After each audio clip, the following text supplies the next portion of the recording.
앞뒤 좌우로 인사들 한번 나누실까요? 주님의 이름으로 환영합니다.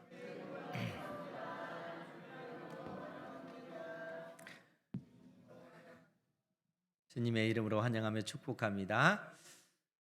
성경이 어떤 책일까라고 생각했을 때 저는 성경은 언약의 책이다 이렇게 정의를 합니다. 우리가 이제 성경을 보면은 예수님께서 오시기 전에 그 역사를 이제 구약 성경 또 오신 이후에 그 기록된 그 성경의 내용을 이제 신약 성경 그렇게 얘기를 합니다. 구약이라고 하는 말은 옛 언약이란 말이고요. 신약이란 말은 새 언약이란 뜻입니다. 어떻게 해서 이제 이 구약 또 신약 이런 말이 생겼는가라고 하면 기원 후 그 교부였던 제롬이라고 하는 분이 계시는데 이분이 그 342년에 태어나서 407년에 돌아가신 분이십니다. 근데 이분이 성경을 그러니까 구약 성경 이 특히 이제 70인역과 히브리어 이 사본을 근거로 해서 최초로 이제 성경을 라틴어로 번역을 했습니다. 그때 그 번역한 그 성경을 이제 벌게이트역 이렇게 이제 칭하고 있는데 그때 예수님께서 오신 이전과 이후를 나눠야 되는데 이걸 어떻게 할까 하다가 예레미야 31장 31절 말씀에 근거해서 옛 언약, 새 언약 이렇게 나눴습니다. 우리나라 말로는 구약과 신약 이렇게 표현하고 있는데 그 내용을 우리가 좀 잠시 보면 예레미야서 31장 31절 이하에 제가 읽어드릴게요. 여호와의 말씀이니라 보라 날이 이르리니 내가 이스라엘 집과 유다 집에 새 언약을 맺으리라. 이 언약은 내가 그들의 조상들의 손을 잡고 애굽 땅에서 인도하여 내던 날에 맺은 것과 같지 아니할 것은 내가 그들의 남편이 되었어도 그들이 내 언약을 깨뜨렸음이라. 지금 하나님께서 예레미야 선지자를 통해서 옛적에 하나님께서 이스라엘과 언약을 체결했는데 그 언약을 이스라엘이 깨뜨렸다 이렇게 선언하고 있는 겁니다. 그러니까 오늘 말씀의 그 표현대로 빌자면 내가 그들의 남편이 되었어도 그들이 내 언약을 깨뜨렸다 이렇게 선언을 하고 있어요. 그러니까 하나님께서 하나님과 이스라엘 사이의 그 관계를 남편과 아내로 비유해서 남편과 아내가 이제 결혼한 상태잖아요. 그러니까 이제 아내는 남편만 보고 남편은 아내만 바라봐야 되는 것이죠. 그것이 언약을 유지하는 것이죠. 그런데 이러한 이 언약 관계가 깨어졌다는 거예요. 그런데 이 언약이 어떤 언약인가라고 했을 때 출애굽기 19장에서 나오는 시내산에서 하나님과 이스라엘 사이에 맺은 그 언약이라는 거예요. 그러니까 그 언약이 깨뜨려졌다라고 그렇게 선언을 하고 있는 겁니다. 그러니까 옛 언약은 시내산에서 맺은 언약은 깨뜨려졌다 이렇게 선언하고 나서 33절에 뭐라고 얘기를 하냐면 그러나 그날 후에 내가 이스라엘 집과 맺을 언약은 이러하니 곧 내가 나의 법을 그들의 속에 두며 그들의 마음에 기록하여 나는 그들의 하나님이 되고 그들은 내 백성이 될 것이라 여호와의 말씀이니라. 그러니까 옛 언약 시내산에서 맺은 그 언약은 깨뜨려졌고 이제 하나님께서 때가 되면 새 언약을 맺으시겠다는 거예요. 그리고 새 언약의 그 문서인 언약법은 우리 마음에 새기시겠다라고 하나님께서 그렇게 말씀하십니다. 그러니까 여기서 이제 옛 언약과 새 언약, 구약과 신약 이 구절에서 이제 제롬이라고 하는 분이 이제 그 신약과 구약을 그렇게 나누게 된 것입니다. 그런데 이제 여기서 우리가 주목해야 될 것이 뭐냐면 하나님께서 예레미야 선지자를 통해서 이미 선언하셨듯이 하나님의 백성 이스라엘이 시내산에서 맺은 그 언약을 이스라엘 백성들이 깨뜨렸다는 거예요. 여러분, 이 말이 어떤 의미일까요? 우리가 출애굽기 19장에 보면 하나님께서 이스라엘과 언약을 맺으시면서 선언한 것이 너희들은 내 소유다. 즉 나에게 있어서 너희들은 보배와 같은 존재다. 나와 언약을 맺게 되면 너희들은 나에게 있어서 보배와 같은 존재다. 하나님께서 그렇게 선언하셨어요. 그러시면서 너희들은 나에게 있어서 이 세상 속에서 제사장 나라가 될 것이고 너희들은 이 세상 속에서 거룩한 백성, 구별된 백성이 될 것이다. 하나님께서 이렇게 선언하신 것입니다. 그리고 하나님과 이스라엘 사이에 맺은 그 언약 문서로서 그들에게 율법을 주신 거예요. 그 율법이 바로 원리법, 결코 변하지 않는 그 법이 이제 십계명이다라고 지금 여러분들에게 예전에 계속해서 말씀을 드렸습니다. 그러니까 언약 문서로서 십계명을 주신 거예요. 그리고 하나님께서 말씀하신 내용이 뭡니까? 너희들이 나와 맺은 언약을 잘 지키면 너희들이 나가도 복을 받고 들어가도 복을 받을 것이다. 그러나 만일 너희들이 나와 맺은 언약을 파기하고 하나님 대신에 우상을 섬기고 하나님의 말씀에 근거해서 이스라엘 백성들이 통치되어져야 되는데 온갖 불의한 것으로 가득하게 되면 하나님께서 그러한 이스라엘을 향하여 심판을 내리시겠다는 거예요. 그 심판의 내용이 네 가지라고 했죠. 칼의 재앙, 또 기근의 재앙, 전염병의 재앙, 사나운 짐승의 재앙. 이러한 것으로 하나님께서 이스라엘을 징계하시겠다는 거예요. 그래도 그들이 하나님께로 돌이키지 아니하면 이 네 가지 재앙을 한꺼번에 쏟아부으셔서 이스라엘을 멸망시킬 것이고 이스라엘의 그 땅에 있는 이스라엘 백성들이 이방 땅으로 포로로 끌려가게 될 것을 하나님께서 말씀해 주셨다는 거예요. 그런데 우리가 구약 역사를 보면 결과적으로 어떻게 드러났어요? 하나님과 맺은 이 언약을 이스라엘 백성들이 지키지 아니하고 하나님 대신에 우상을 섬기고 불의한 그러한 삶을 살기 때문에 결국 그들이 멸망당해서 이방 땅으로 포로로 끌려가게 되는 그러한 모습, 그러한 역사를 구약 성경이 보여주고 있다는 거예요. 그러니까 하나님께서 이러한 사실, 역사를 통해서 증명한 것이 뭐냐면은 그래서 만물보다 거짓되고 부패한 것, 그것이 사람의 마음이다 라고 선언하고 있는 거예요. 그러니까 사람이 율법을 지켜서 구원 얻을 인생이 있겠는가라고 했을 때는 율법을 지켜서 의롭게 될 인생이 없다 하는 사실이 이미 역사를 통해서 증명되어졌다는 거예요. 그래서 바울 사도가 뭐라고 선언을 하냐면은 유대인이 되었든 이방인이 되었든 다 하나님의 진노의 심판 아래 놓여 있다라고 로마서에서 그렇게 선언하고 있는 거예요. 모든 사람들이 하나님의 진노의 심판 아래 놓여 있다는 겁니다. 여러분, 그러면 이방인들은 왜 진노의 심판 아래 놓여 있는 거예요? 이미 로마서를 통해서 하나님께서 바울 사도를 통해서 증거했잖아요. 이방인들도 실상 그들의 기록된 율법은 받지 못했다 할지라도 이미 그들의 마음속에 하나님의 법이 새겨져 있다는 거예요. 이러한 사실은 모든 인생들이 다 알 수 있는 내용입니다. 여러분, 복음이 전해지지 않는 그러한 나라들, 그러한 민족이라 할지라도요, 그러한 사람들의 마음속에 부모를 공경하는 마음이 있어요, 없어요? 부모는 늘상 공경하잖아요. 이건 기본적인 마음입니다. 살인하는 거, 살인해서는 안 된다 하는 것이 근본적으로 사람들의 마음속에 있습니다. 간음하는 거, 그런 것은 옳지 않다 하는 것을 모든 사람들이 근본적으로 가지고 있어요. 도적질하는 거, 또 거짓 증거하는 거, 내 이웃의 집의 것을 탐내는 거, 이러한 것은 행해서는 안 된다는 것을 예수님을 믿지 않는 사람들도 기본적으로 그러한 정신들을 다 가지고 있다는 거예요. 왜 그럴까요?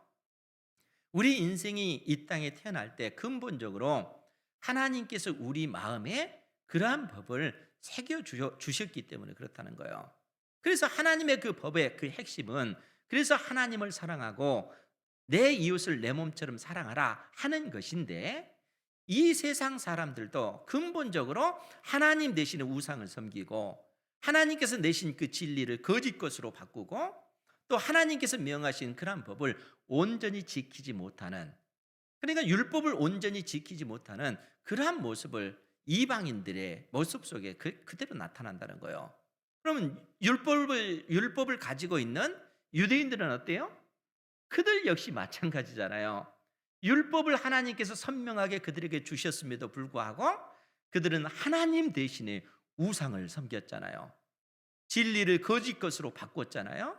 또 부모를 공경하라, 살인하지 말라, 간음하지 말라, 도적질하지 말라, 거짓 증거하지 말아라, 내 이웃의 것을 탐내지 말아라 라고 했음에도 불구하고 하나님의 그 율법을 온전히 지키지 못했다는 거예요. 결과적으로 유대인이 되었던 이방인이 되었던 다 하나님의 진노의 심판 아래 놓여 있을 수밖에 없다는 거예요. 그래서 바울 사도가 오늘 19절에서 뭐라고 선언합니까? 우리가 알거니와 무릇 율법이 말하는 바는 율법 아래에 있는 자들에게 말하는 것이니 이는 모든 입을 막고 온 세상으로 하나님의 심판 아래에 있게 하려 함이라. 즉 하나님께서 율법을 통해서 우리에게 말하고자 하는 바는 율법 아래에 있는 자들에게 말하는 것이라는 거예요. 그런데 이 율법 아래에 있는 자들이 실상 유대인뿐만 아니라 이방인까지 다 포함되어져 있는 겁니다. 그러니까 율법을 온전히 지키지 못하는 율법의 저주 아래 모든 인생들이 놓여 있을 수밖에 없다는 거예요. 바울 사도가 이러한 사실을 증언하고 있는 겁니다. 그래서 그 이유는 모든 입을 막고 온 세상으로 하나님의 진노의 심판 아래에 있게 하려 함이다. 이렇게 선언하고 있는 겁니다. 그러면서 뭐라고 얘기합니까? 우리 20절 말씀 같이 한번 볼까요? 시작. 그러므로 율법의 행위로 그의 앞에 의롭다 하심을 얻을 육체가 없나니 율법으로는 죄를 깨달음이니라. 아멘. 그래서 결과적으로 우리가 율법을 지켜서 의롭게 될 수 없기 때문에, 율법을 지키면은 의롭게 되어지는데 율법을 지켜서 의롭게 될 인생이 해 아래는 없기 때문에 결과적으로 율법의 역할이 뭔가라고 했을 때 율법의 역할은 결국 우리가 죄인이다 하는 사실을 깨닫도록 해준다는 거예요. 그러니까 어둠 속에서 태어나서 어둠 속에 자라온 인생에게 어느 날 진리 찬란한 그 빛이 쫙 비쳤을 때 사람들이 무엇을 생각하겠어요? 아, 내가 지금까지 어둠 속에 있었구나, 이러한 사실을 깨닫게 되지 않겠어요? 율법이 바로 우리에게 그러한 역할을 한다는 거예요. 율법이 우리의 그 심령 가운데 비춰졌을 때 내가 율법을 지켜서 선을 행하여 의롭게 될 수 없구나 하는 사실을 깨닫게 되어진다는 거예요. 율법이 그러한 역할을 한다는 것입니다. 그러면서 오늘 바울 사도는 우리에게 놀라운 그러한 진리의 말씀을 가르쳐 주시는데, 이것이 이제 21절 말씀입니다. 그래서 이제는 21절 말씀이에요. 이제 원문에는 그러나 이 단어가 표현됐는데 우리 한글 성경에는 그 표현이 없습니다. 그러나 이제는 율법 외에 하나님의 한 의가 나타났으니 율법과 선지자들에게 증거를 받은 것이라. 율법 외에, 이 표현은 율법과 상관없이 그런 표현이에요. 그러니까 율법과 상관없이 하나님의 한 의가 나타났는데 율법과 선지자들에게 증거를 받은 것이다. 즉 율법과 선지자들이 증거한 것이 뭐냐면은 하나님의 의, 하나님의 의로움에 관해서 증거했다는 거예요. 그런데 이제 율법과 선지자들, 이 표현은 율법서와 선지서들 이런 표현이 아니고 율법과 선지자들 이렇게 표현되었을 때는 구약 성경 전체를 의미합니다. 하나님의 말씀 자체를 의미해요. 그러니까 하나님의 말씀이 구약 성경이 끊임없이 증거한 것이 뭐냐면은 하나님의 의에 관해서 증거했다는 거예요. 로마서에도 이 하나님의 의에 관해서는 무려 8번 등장을 해요. 그러면 이 하나님의 의가 무엇이겠는가 하는 거예요. 하나님의 의로우심입니다. 그런데 분명한 것은 뭐냐면은 율법 외에 하나님의 한 의가 나타났는데 율법과 선지자들에게 증거를 받은 것이라는 거예요. 그러니까 구약 성경에 끊임없이 하나님의 의에 관해서 하나님의 의로움에 관해서 증거를 해놨다는 거예요. 그러면 여러분 하나님의 그 의로우심이라고 하는 것이 무엇을 의미할까요?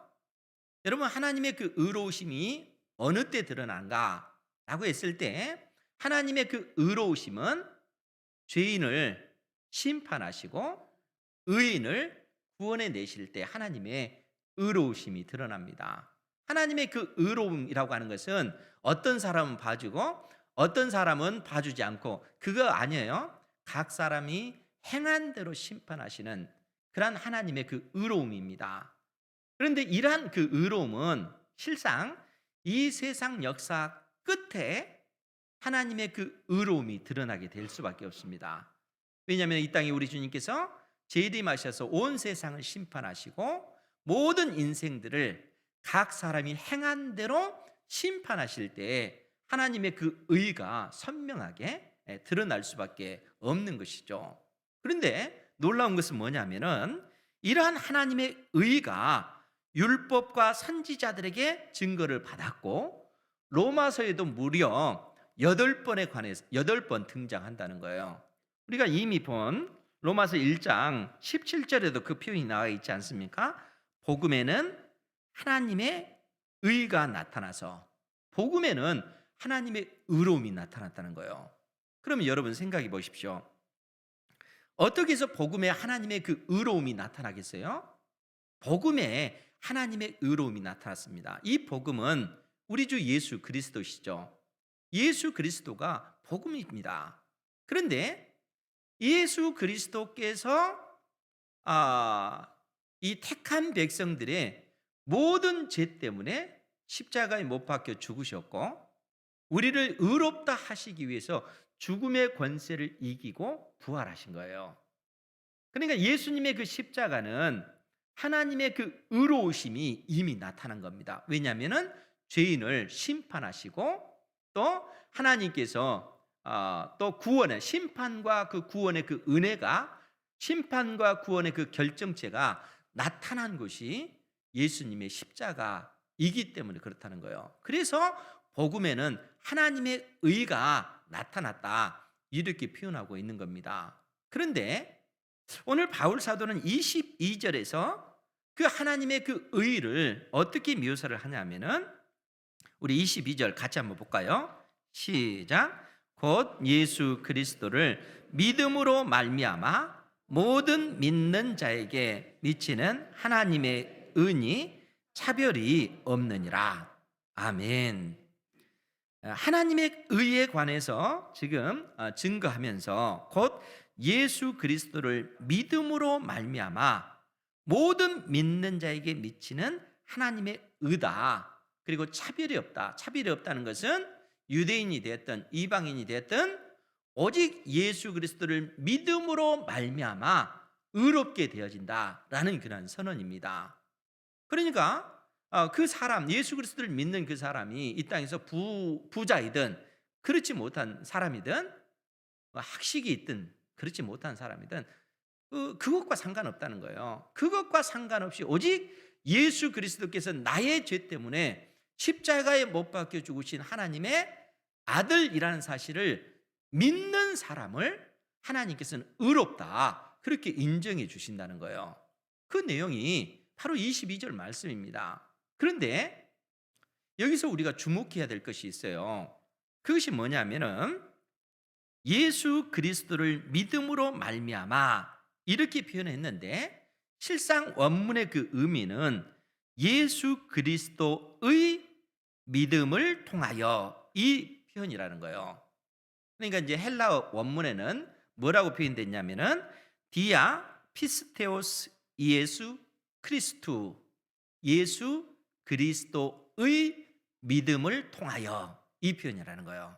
그러니까 예수 그리스도를 믿음으로 말미암아, 이렇게 성경은 번역이 됐는데 원래 그 원문의 의미는 예수 그리스도의 믿음을 통하여, 이렇게 기록이 되어져 있다는 거예요. 그러면 여러분, 이 말의 의미가 뭐겠어요? 우리는 예수 그리스도를 믿음으로 말미암아 의롭게 된 거잖아요. 그런데 예수 그리스도의 믿음을 통하여, 이렇게 표현되어 있는 거예요. 그러면 이 말이 무슨 의미일까? 예수 그리스도의 믿음이라고 하는 것은 예수 그리스도의 신실함을 의미합니다. 그러니까 예수님께서 신실하셨다는 거예요. 우리는 예수 그리스도를 믿음으로 말미암아 의롭게 되어졌는데, 지금 사도 바울이 예수 그리스도의 신실함으로, 예수 그리스도의 신실함을 통하여, 이렇게 묘사하고 있다는 거예요. 그럼 예수 그리스도께서 신실하다라는 말의 의미가 뭘까라고 했을 때 로마서 5장 19절 말씀을 우리가 살펴봐야 됩니다. 거기에 보면 바울 사도가 뭐라고 얘기를 하냐면, 한 사람이, 여기서 한 사람은 첫사람 아담을 의미해요. 첫사람 아담이 순종하지 아니함으로 많은 사람이 죄인 된 것 같이 한 사람, 이 한 사람은 둘째 아담이신 예수님을 얘기해요. 둘째 아담 되신 예수님이 순종하심으로 많은 사람이 의인이 되리라. 그런데 여러분, 어떻게 예수 그리스도께서 순종하심으로 많은 사람이 의인이 될 수 있을까요? 예수님께서 이 땅에 우리와 똑같은 육체를 입고 오셨고, 예수님께서는 이 땅에 계실 때 하나님의 말씀, 하나님의 율법에 온전히 순종하셨다는 거예요. 그런데 예수님께서 온전히 순종하신 이 순종하심으로 많은 사람이 의인이 되었다라고 그렇게 얘기를 해요. 그러면 이 표현이 어떤 말일까? 여러분, 첫사람 아담이 범죄함으로, 불순종함으로 모든 사람이 하나님 앞에 죄인이 되었잖아요. 그러니까 첫사람 아담 안에서 모든 사람이 다 죄인이 된 것입니다. 그런데 둘째 아담 되신 예수님 안에서 예수님의 순종을 통해서 모든 사람, 예수 그리스도 안에 있는 모든 사람이 의인이 되어졌다라는 그런 의미입니다. 즉 무슨 얘기냐면은, 실상 우리는 하나님의 율법을 온전히 지킬 만한 그러한 능력도 없고, 여러분들 그렇잖아요. 모든 인생이 하나님 앞에 죄인입니다. 하나님 앞에 구원받을 수도 없어요. 사람에게는 근본적으로 하나님의 율법을 지킬 만한 그러한 능력 자체가 없는 것입니다. 그런데 예수님께서 이 땅에 오셔서 하나님께서 우리 인생들에게 주신 그 율법을 온전히 순종하셨다는 거예요. 온전히 지키심으로 예수님께서 의로움을 획득하셨다는 거예요. 의로움을, 예수님께서 이 땅에 온전히 율법을 지켜 행하심으로써 의롭게 되어진 것입니다. 그것이 예수 그리스도의 신실함이란 뜻이라는 거예요. 예수 그리스도의 믿음이 바로 그 의미입니다. 예수님께서 하나님 앞에 그의 전 삶을 통해서 온전히 신실하게 하나님의 율법을 지켜 행하신 거예요. 그리고 예수님께서 택한 백성인 우리의 모든 죄, 우리의 모든 허물을 짊어지시고 십자가에 못 박혀 죽으신 것입니다. 예수님께서 우리의 죄의 문제, 우리의 형벌을 대신 받으신 거예요. 예수님께서 율법의 저주를 나를 대신해서 받으신 것입니다. 그리고 예수님께서 나의 죄 때문에 십자가에 못 박혀 죽으신 하나님의 아들이라 하는 사실을 내가 믿음으로 말미암아 우리가 의롭게 되어지는 거예요. 즉 무슨 얘기냐면은, 주님께서 나를 대신해서 내 대신에 하나님의 진노의 심판을 십자가에서 받으셨고, 그 십자가에서 못 박혀 죽으신 주님께서 그 죽음의 권세를 이기시고 부활하셔서 그분이 가지고 계시는 그 의로움을 우리에게 전가시켜 주셨다는 거예요. 그래서 우리가 예수님을 믿는다라고 할 때 두 가지 일이 이미 우리에게 벌어지는 거예요. 우리의 모든 죄가 용서함을 받은 것과 예수 그리스도를 통하여 우리가 의롭게 되어진 거예요. 그 일을 예수님께서 이루시기 위해서 이 땅에 오셔서 끝까지 하나님 앞에 신실하셨다는 거예요. 그것이 예수 그리스도의 신실함, 예수 그리스도의 믿음이란 뜻입니다. 그래서 오늘 바울 사도가 로마서 3장 22절 말씀을 다시 한번 보면, 곧 예수 그리스도를 믿음으로 말미암아, 즉 예수 그리스도의 신실하심으로 말미암아 모든 믿는 자에게 미치는, 모든 믿는 자에게 전가하는 하나님의 은이 차별이 없느니라. 그러니까 모든 믿는 자에게 예수님께서 그 의를 전가시켜 준다는 거예요. 예수 그리스도를 믿는 모든 사람들에게 우리의 모든 그 죄 문제를 주님께서 깨끗이 용서해 주실 뿐만 아니라 예수 그리스도를 믿는 그것 때문에 우리에게 의롭다, 예수님의 그 의를 우리에게 전가시켜 주신다는 겁니다. 지금 그 표현을 바울 사도가 하고 있는 거예요. 그래서 모든 믿는 자에게 전가하는 하나님의 은이 차별이 없느니라. 그러면 여러분 생각해 보세요. 하나님의 그 의는 의로운 자를 하나님께서 높여주시고 범죄한 자를 하나님께서는 심판하셔요. 그것이 하나님의 의로우심입니다. 그리고 하나님의 이 의로우심은 역사 끝에 나타날 수밖에 없어요. 그런데 역사 끝에 나타날 하나님의 이 의로우심이 복음에 나타난 거예요. 예수님의 십자가에 그 하나님의 의로우심이 나타난 겁니다. 어떻게 해요? 예수님께서 마땅히 나의 죄로 인해서 내가 죽어야 되는데 예수님께서 이미 십자가에서 내 대신 형벌을 받으신 것입니다. 예수님께서 그 십자가에서 얻으신 그 의를 나에게 주심으로써 나의 모든 죄가 용서함을 받았고 예수 그리스도를 믿음으로 말미암아 내가 의롭게 되어진 그런 존재가 됐다는 거예요. 여러분, 그래서 우리가 복음을 갖는다는 것, 복음을 통해서 예수님을 믿는다는 것이 어떤 의미냐면은 이미 우리는 예수 그리스도 안에서 하나님의 진노의 심판을 받았고 예수 그리스도로 말미암아 부활 생명을 가진 존재가 되어졌다는 거예요. 더 이상 우리는 하나님의 진노의 심판을 받는 존재가 아닙니다. 이미 우리는 구원을 받았기 때문에 예수님께서 십자가에서 이미 우리의 모든 죄 문제를 해결해 주셨기 때문에 우리는 의롭게 되어진 존재예요. 그래서 이 세상 역사 끝에 이 땅에 우리 주님께서 재림하실 때 우리는 하나님의 진노의 심판을 받기 위해 그 심판대에 서는 것이 아니라 부활의 몸을 입기 위해서 우리는 하나님 앞에 서게 되어지는 거예요. 그래서 부활의 몸을 입은 상태에서 영원한 하나님의 나라 천국을 상속받게 되어지는 것이죠. 역사 끝에 이러한 놀라운 일들이 이루어진다는 거예요. 그러니까 여러분, 우리가 복음을 가지고 있다는 것이 얼마나 복된 것인가 하는 사실을 성경이 우리에게 이처럼 일깨워주고 있는 것이죠. 이 진리를 깨닫는 은혜를 여러분들이 그러한 은혜를 누리시기를 주님의 이름으로 축복합니다. 이게 복음이라는 거예요. 이 복음을 가진 존재가 바로 우리들이라는 것이죠. 그래서 바울 사도가 뭐라고 얘기를 하냐면은 23절 이하에 모든 사람이 죄를 범하였음에 하나님의 영광에 이르지 못하더니 그리스도 예수 안에 있는 속량으로 말미암아, 이 속량이라고 하는 것은 그 바울 사도 당대의 그 노예들 있잖아요. 그 노예들이 자유민이 되기 위해서는 그 값이 매겨져 있잖아요. 돈을 지불해서 그 노예의 그 신분에서 사야 됩니다. 그래야만이 자유인이 되어지는 거예요. 그런데 실상 우리들도 이미 죄와 사망의 그 권세에 사로잡힌 바 된 죄와 사망의 노예로 우리는 살아가고 있어요. 죄의 삭은 사망이라고 했잖아요. 이 땅에서 죽지 않는 사람 있어요? 다 죽음의 그 권세 아래 놓여져 있잖아요.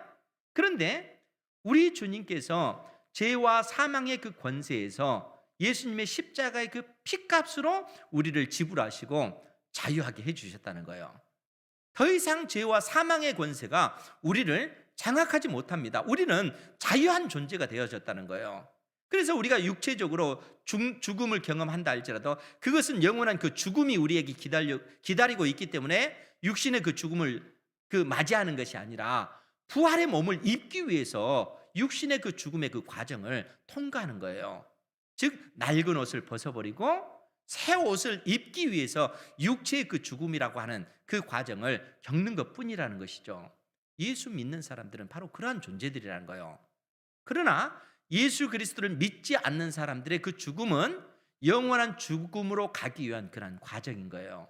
근본적으로 예수님을 믿는 사람과 믿지 않는 사람은 이런 차이가 있는 겁니다.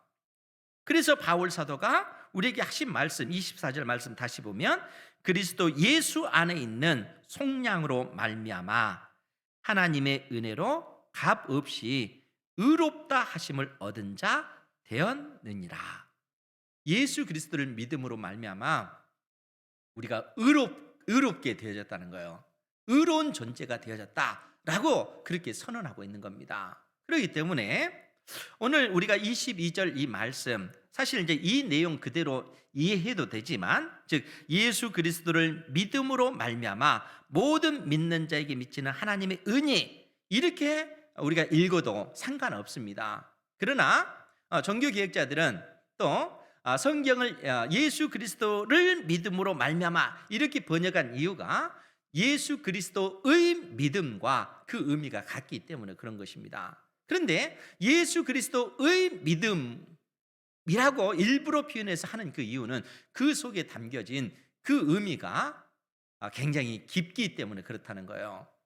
여러분 우리가 요한복음 1장 14절 말씀에 보면 말씀이 육신이 되어 우리 가운데 거하심에 우리가 익히 잘 아는 말씀이잖아요. 하나님의 말씀이 육신이 되어 우리 가운데 거하심에 우리가 그의 영광을 보니 아버지의 독생자의 영광이요 은혜와 진리가 충만하더라. 여러분 은혜와 진리 이 의미가 어떤 의미라고 했습니까?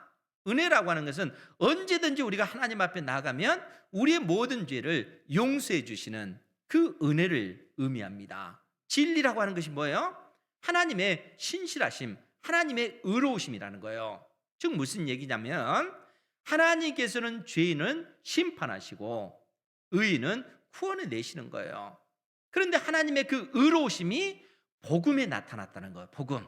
즉 예수 그리스도에게 나타나는데 예수 그리스도에게 나타난 그 은혜와 그 진리의 그 결정체는 결국 십자가입니다. 십자가에 그 은혜와 그 진리가 충만하게 드러났다는 거예요. 왜냐하면 그 십자가를 통해서 하나님께서는 죄인들을 심판하셨고 그 십자가를 통해서 그 십자가를 의지하는 예수 그리스도를 믿는 그러한 사람들에게 은혜를 베풀어 주셨기 때문에 그렇습니다. 예수님께서 택한 백성들의 모든 죄를 짊어지시고 십자가에 못 박혀 죽으셨고 그러한 우리에게 영원한 생명 주시기 위해서 그 죽음의 권세를 깨뜨리시고 부활하시어 하나님의 그 성령을 우리에게 보내주신 것이죠. 십자가를 통해서 그 일들이 일어났다는 거예요. 그러니까 십자가는 하나님의 진노의 그 심판이 이루어진 곳 그것이 바로 십자가입니다. 그 십자가에서 이미 예수 그리스도를 믿는 우리는 하나님의 진노의 심판을 받았어요. 예수님 안에서. 그리고 예수 그리스도께서 믿는 우리에게 의롭다 이렇게 인정해 주시고 하나님의 성령을 우리에게 보내주신 거라 하는 것이죠. 이 복음을 가지고 우리가 살아가고 있는 것입니다. 이 믿음 가운데 살아가는 여러분들 되시기 바랍니다. 그렇기 때문에 복음이 있는 우리들은 더 이상 하나님의 진노의 심판을 받지 않습니다. 이미 우리에게는 부활 생명, 구원의 그 영원한 그 생명이 주어졌기 때문에 그렇다는 거예요. 그러면 이 생명을 가진 자로서 우리가 어떻게 살아야 되겠습니까? 하나님께서 이미 우리에게 말씀하셨잖아요. 이미 하나님께서 너희들은 나에게 있어서는 보배와 같은 존재다. 너희들은 이 세상 속에서 제사장 나라가 될 것이다. 너희들은 이 세상 속에서 구별된 백성이다. 하나님께서 이렇게 세우신 이유가 뭐겠어요? 이 세상 자체를 바울 사도는 뒤틀려진 세상을 그렇게 정의를 해요. 세상이라고 하는 것이 정상적인 상태가 아니라는 거예요. 왜냐하면 죄와 사망의 그 권세에 의해서 오염되어진 곳이 세상이기 때문에, 하나님의 그 진리를 왜곡시키는 것이 이 세상이기 때문에 진리를 거짓 것으로 만들고 영원히 썩어지지 아니할 하나님의 그 영광을 썩어질 그 우상의 모습으로 만든 것이 세상이기 때문에 그렇다는 거예요. 그 세상 속에서 우리가 어떻게 살아야 되는가? 우리 안에 있는 생명의 그 복음을 의지해서 진리의 그 말씀을 따라 순종의 삶을 살아감으로 하나님의 그 거룩하심을 드러내는 것이죠. 하나님과 이 세상 속에서 우리가 중보자가 되어서 어두운 세상 속에 진리의 빛을 비추는 그러한 존재로 우리 개개인이 살아가야 되는 것입니다. 그래서 우리가 가정생활이든 또 직장생활이든 우리가 하는 그 어떠한 일 속에서 우리가 구별된 백성답게 하나님의 그 거룩하심을 드러내는 그러한 삶을 살아가야 하는 것이죠. 그것이 복음을 가지고 있는 하나님의 자녀들의 삶의 모습인 것입니다. 이 진리를 깨닫고 하나님 앞에 믿음으로 살아가는 그러한 은혜가 있기를 주님의 이름으로 축원드립니다. 기도하겠습니다. 거룩하신 아버지 하나님, 복음의 그